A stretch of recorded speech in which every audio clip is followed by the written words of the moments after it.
कल से पूरे हिंदुस्तान में हड़कंप मचा हुआ है। साल भर तक घर में कोई भी फंक्शन हो, कोई भी कार्यक्रम हो, हम सोने के गहने नहीं खरीदेंगे। मोदी जी के एक बयान के बाद कि 1 साल तक गोल्ड मत खरीदना। हिंदुस्तान में बहुत सारे ऐसे लोग हैं जो सिर्फ गोल्ड में इन्वेस्टमेंट करते हैं और जिनका गोल्ड का एक अच्छा खासा पोर्टफोलियो है। वो हर इंसान परेशान है, क्या गोल्ड का रेट गिरने वाला है?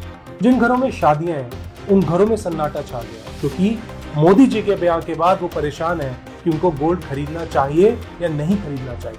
हिंदुस्तान में गोल्ड एक इमोशन है, एक ट्रेडिशन है, और हिंदुस्तान जैसे देश में जब देश का प्रधानमंत्री अपने देशवासियों को ये बोलता है कि गोल्ड मत खरीदो, तो हर इंसान इस दुविधा में पड़ जाता है कि इस समय उसको क्या करना चाहिए। अब समझते हैं मोदी जी ने ऐसा क्यों बोला। गोल्ड खरीदने के लिए गोल्ड को इंपोर्ट किया जाता है। गोल्ड हिंदुस्तान में नहीं मिलता और इंपोर्ट करने के लिए हिंदुस्तान का डॉलर यूज होता है। जब हिंदुस्तान का डॉलर गोल्ड को इंपोर्ट करने के लिए यूज होता है, तो इस क्राइसिस जैसी सिचुएशन में जहां वेस्ट एशिया के अंदर वॉर चल रही है, यही डॉलर तेल खरीदने के लिए, आपके करंट अकाउंट डेफिसिट पूरे करने के लिए और हाइपर इन्फ्लेशन को रोकने के काम आ सकता है। बेसिकली गोल्ड पूरे सिस्टम को ब्रेक कर रहा है। हिंदुस्तान दुनिया का गोल्ड का 2nd नंबर में सबसे बड़ा इंपोर्टर और होल्डर है। लास्ट फाइनेंशियल ईयर में हिंदुस्तान ने अकेले $69 बिलियन का गोल्ड इंपोर्ट किया है, जिसका मतलब तकरीबन 5,75,000 करोड़। मतलब हिंदुस्तान के डिफेंस बजट का हाफ सिर्फ लास्ट फाइनेंशियल ईयर के अंदर हिंदुस्तान ने गोल्ड इंपोर्ट किया। हिंदुस्तान का ट्रेड डेफिसिट तकरीबन $310 बिलियन हो चुका है। मतलब डॉलर के मुकाबले जो हमारा रुपया है वो 95 रुपए क्रॉस करने वाला है।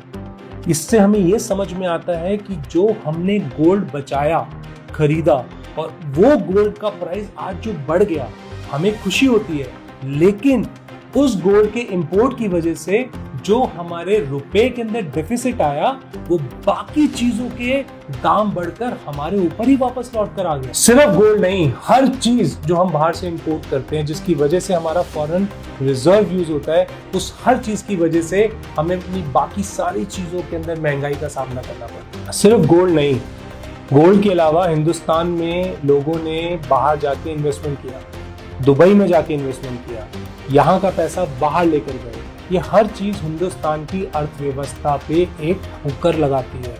ये हर चीज देश हित के अगेंस्ट है। मोदी जी का कहना है कि ज्वेलरी की परचेज पे पॉज करो, स्टॉप नहीं, अपनी इन्वेस्टमेंट की सोच बदलो। मोदी जी कहना चाहते हैं वहां इन्वेस्टमेंट प्लान करो जो देश हित में हो और जहां पे पूरे देश का फायदा हो। आपको अपने पैसे को बाहर नहीं लेकर जाना है। आप प्लान करो, हिंदुस्तान के अंदर अनगिनत इन्वेस्टमेंट अपॉर्चुनिटीज हैं।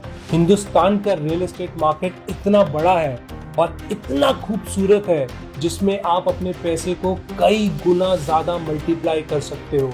ना आपको गोल्ड में इन्वेस्टमेंट करने की जरूरत है, ना आपको दुबई जाके इन्वेस्टमेंट करने की जरूरत है, और ना ही आपको परेशान होने की जरूरत है। ये वो समय है जिसमें हमें समझना पड़ेगा कि इस वक्त देश आपसे क्या चाहता है, आपके प्रधानमंत्री आपसे क्या चाहते हैं, और ये समय आपसे क्या करवाना चाहता है। जिंदगी में कई बार बहुत सारी चीजें कुछ न कुछ अच्छे के लिए होती है, और ये जो मैसेज और ये वक्त शायद आपकी इन्वेस्टमेंट की सोच, आपके इन्वेस्टमेंट के तरीके और आपके इन्वेस्टमेंट के डिसीजंस पे एक बहुत अच्छा प्रभाव डाल सकती है, जो आपके फ्यूचर के लिए एक बहुत अच्छा डिसीजन लेकर आ सकती है, जो सिर्फ आपके फ्यूचर के लिए नहीं, आपकी आने वाली कई जनरेशंस का फ्यूचर बदल सकती है।